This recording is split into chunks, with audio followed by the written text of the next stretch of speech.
Welcome to the federal Andhra Pradesh.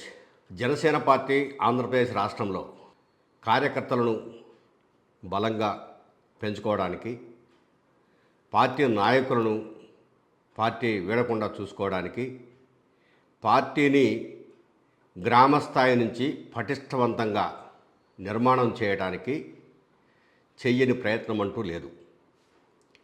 అయితే నాయకులలోనే కొంత లోపం కనిపిస్తుంది అనే ఒక ప్రచారం కూడా ఉంది.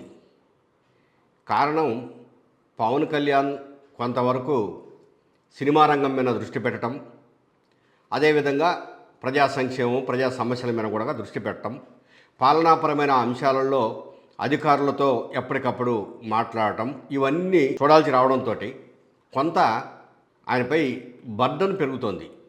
ఈ బర్డన్ను తగ్గించుకోవడానికి పార్టీ ముఖ్య నాయకుడైనటువంటి నాదెళ్ల మనోహర్ కూడా తన ప్రయత్నం తాను చేస్తున్నాడు.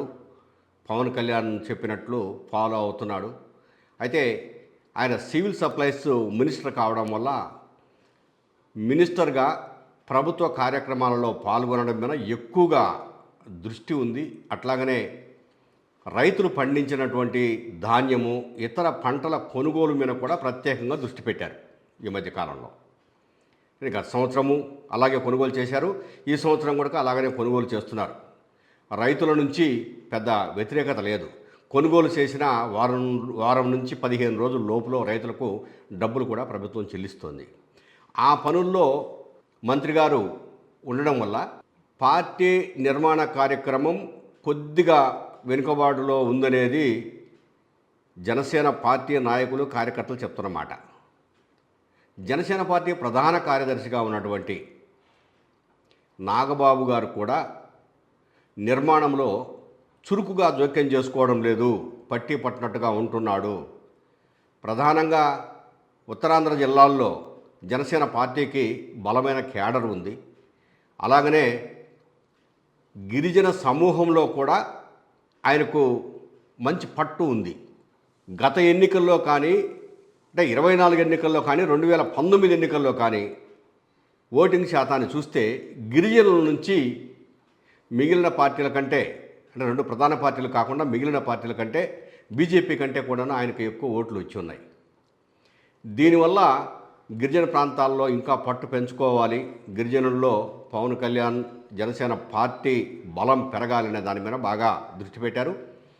2 రోజుల క్రితం ఎచ్చెర్లలో నాగబాబు యాజ్ ఏ ప్రధాన కార్యదర్శిగా, అట్లాగే ఎమ్మెల్సీగా కూడా ఆ ఉత్తరాంధ్ర జిల్లాల్లోనే 5 ఎమ్మెల్యేలను పిలిపించేసేసి ఎచ్చెర్లో ఉన్నటువంటి ఎమ్మెల్సీ కార్యాలయంలో ఆయన కూర్చొని ప్రత్యేకంగా సమావేశం పెట్టి, మనము అన్ని నియోజకవర్గాల్లోనూ బలపడాల్సిన, ప్రధానంగా పాలకొండ నియోజకవర్గం కూడా చాలా బలమైన కాన్స్టిట్యున్సీ మనకు, ఆ నియోజకవర్గంలో కూడా మనం బలపడాల్సిన అవసరం ఉంది.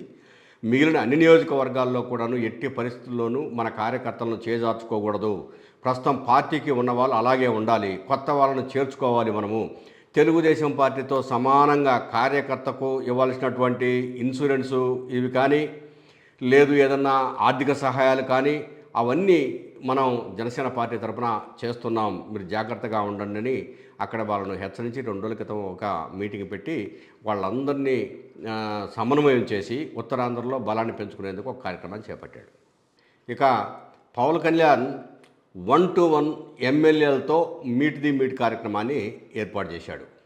ఎమ్మెల్యేలతో స్వయంగా మాట్లాడి తమ నియోజకవర్గాల్లో కూటమి ప్రభుత్వం ద్వారా ఏవైనా సమస్యలు ఎదురవుతున్నాయా, వాటిని పరిష్కరించడంలో మనమేమన్నా, మీరు ఎమ్మెల్యేగా ఫెయిల్ అవుతున్నారా, నేను ఉప ముఖ్యమంత్రిగా ఏం చేయాలి మీకు అనే దాని మీద ఎక్కువగా దృష్టి పెట్టి చర్చ పెట్టాలని చెప్పేసి నిర్ణయించుకొని ఆదివారం నుంచి ఒక్కొక్క ఎమ్మెల్యేతో సమావేశం ఏర్పాటు చేశారు.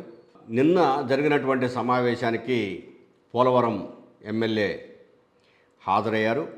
ఆయన అంటే పోలవరం నియోజకవర్గంలో ఉన్నటువంటి కొన్ని సమస్యలను క్రోడీకరిస్తూ ఏం చేస్తే బాగుంటుంది, పార్టీ ఎలా బలపడుతుంది, మన కార్యకర్తలకు మనం ఏం చేయాలనే అంశాల మీద ఒక ప్రత్యేకమైన అర్జీని కూడా తీసుకొచ్చి పవన్ కళ్యాణ్తో డిస్కస్ చేసిన తర్వాత ఆ అర్జీని కూడా ఆయనకు అందజేశారు. అట్లా ఇక ప్రతిరోజు ఒక ఎమ్మెల్యేతో 21 మంది ఎమ్మెల్యేలతో మాట్లాడాలని చెప్పేసి పవన్ కళ్యాణ్ నిర్ణయించుకున్నాడు. ఆ నియోజకవర్గాలలో పార్టీ తరపున అంటే కూటమి నుంచి ప్రభుత్వం నుంచి ఏం చేయాలనో అవి నేను చేయగలను అని చెప్పేసి వాళ్ళకు స్పష్టమైన హామీ ఇస్తున్నాడు. ఇవన్నీ ఒక ఎత్తు అయితే, పార్టీకి పూర్తిగా బలం అనేది ఒక కమ్యూనిటీ, కాపు కమ్యూనిటీ. ఎందుకంటే ఆయన పిఠాపురం నియోజకవర్గాన్ని ఎంచుకోవడానికి కూడా అదే ప్రధాన కారణం. అలాగే కాపులంతా కూడాను ఓన్ చేసుకున్నారు, జనసేన పార్టీని ఓన్ చేసుకున్నారు. అందువల్లే కాస్త ఎక్కువ ఓటింగు వచ్చింది ఆయనకు. ఇప్పుడు గతంలో 2019లో వచ్చిన ఓట్లతో పోల్చుకున్నప్పుడు ఒక 2-3% 2024లో ఓటింగ్ శాతం పెరిగింది. ఆ 2-3% ఏంటి, కేవలము తెలుగుదేశం కలవడం వల్ల ఇట్లా కొంత పెరుగుంటుంది. అది కాకుండా గతంలో ఆయనకు వచ్చిన ఓటింగ్ శాతాన్ని చూసుకున్నప్పుడు బలము తగ్గలేదు, అది అలాగే ఉంది. అందుకని కాపు కమ్యూనిటీలో ఆయన బలం మరింత పెరగాలి. కానీ ఇటీవల కాలంలో అది ఎంతో కొంత తగ్గుతూ వస్తుంది. అంటే కాపులను మరి పవన్ కళ్యాణ్ నిజంగా ఓన్ చేసుకోవడం లేదా, వాళ్ళు అడిగినవి సరిగా చేయడం లేదా, కాపు నాయకులకు ఇవ్వాల్సినటువంటి గౌరవం ఇవ్వడం లేదా, మిర్యాల వెంకట్రావు లాంటి కుటుంబంలోని వాళ్లకు కనీస గౌరవం ఇవ్వలేదా, నాగబాబు విశాఖపట్నంలో ఉండి కూడా అక్కడ ఒక కార్యక్రమం జరుగుతుంటే ఆ కార్యక్రమానికి హాజరు కాకుండా సెకండ్ గ్రేడ్లో ఉన్నటువంటి జనసేన నాయకుడిని అక్కడికి పంపించారు. ఏంటి ఇది అనేది కూడా కాపు సామాజిక వర్గంలో ఒక ప్రత్యేకమైనటువంటి చర్చ జరుగుతోంది. అంటే కాపులు ఓన్ చేసుకోకుండా వెనుకంజ వేస్తున్నారు పవన్ కళ్యాణ్ను, ఇది వచ్చే ఎన్నికల్లో పవన్ కళ్యాణ్కు నష్టం చేకూరుద్ది అనేది స్పష్టమైన సంకేతాలు పవన్ కళ్యాణ్కు చేరడంతో ఈ ఎమ్మెల్యేలతో 1-to-1 ప్రోగ్రాం పెట్టాడు. ఆ తర్వాత నియోజకవర్గాల ఇన్ఛార్జీలతో కూడా మాట్లాడతాడు అనే ఒక టాక్ పార్టీ నాయకుల నుంచి వచ్చేసింది.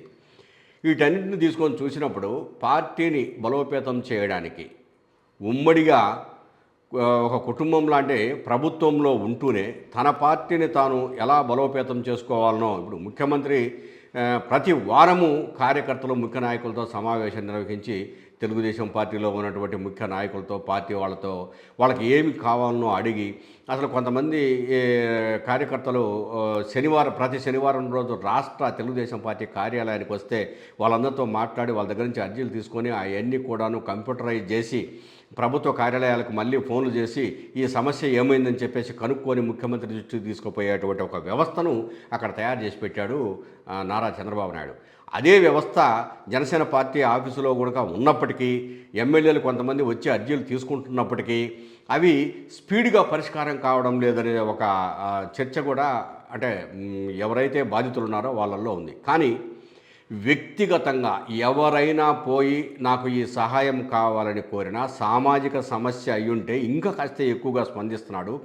ఇటీవల కాలంలో ఉత్తరాంధ్ర జిల్లాలకు పోయినప్పుడు ఒక మహిళ ఒక చిన్న పిల్లోని సంకలో వేసుకొని వచ్చి ఎదురుగా నిలబడి మన్యం జిల్లాలో, అన్న మాకు రోడ్డు లేదు, రోడ్డు కావాలని అడిగితే 7 కోట్ల రూపాయల విలువైన రోడ్డును అప్పటికప్పుడే శాంక్షన్ చేయించాడు.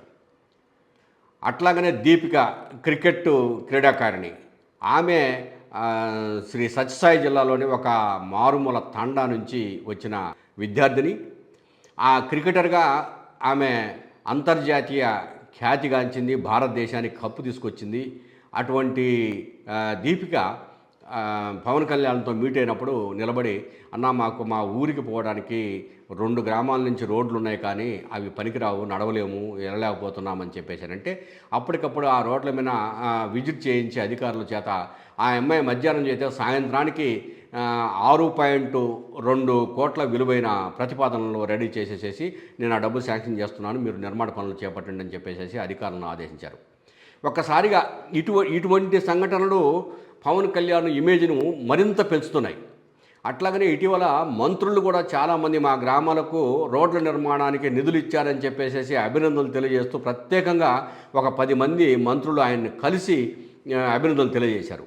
ఆ నిధులు కేంద్ర ప్రభుత్వం నుంచి ఇచ్చినవే అయినా కూడాను ప్రయారిటీలు లేకుండా గతంలో యాక్చువల్గా ఒక పంచాయతీకి ఎంత ఇవ్వాలనో అంత ఇవ్వకుండా జరిగినటువంటి పరిణామాలు ఉన్నాయి. కానీ ఇప్పుడు ప్రతి పంచాయతీకి నిధులు కేటాయించడం వల్ల గ్రామీణాభివృద్ధి శాఖకు ఒక విధమైనటువంటి భూమి వచ్చినట్లు అయింది. ప్రభుత్వంలో తన స్థానాన్ని బాగా నిలబెట్టుకోగలుగుతున్నాడు పవన్ కళ్యాణ్, సర్దుకుపోగలుగుతున్నాడు. ఏ అంశంలో కూడా ఎటువంటి ప్రపంచాలు లేకుండా చూసుకోగలుగుతున్నాడు. కానీ పార్టీ నిర్మాణంలో లేకపోతే నాయకులను ఉద్దండులుగా తయారు చేయడంలో, వీర మహిళలను గతం కంటే గొప్పవాళ్ళుగా తయారు చేయడంలో అనుకున్నంత స్పీడ్గా అడుగు వేయలేకపోతున్నారు. అట్లాగనే ఆయన కమ్యూనిటీలో అసంతృప్తిని తీసుకొచ్చుకుంటున్నారు అనే ఒక చర్చ మాత్రం ఆంధ్రప్రదేశ్లో జరుగుతూ ఉంది. మరి పవన్ కళ్యాణ్ తన పార్టీని ఏ విధమైన లైన్లోకి తీసుకొచ్చి ఎట్లా లైమ్లైట్లో పెడతాడో వేచి చూడాలి.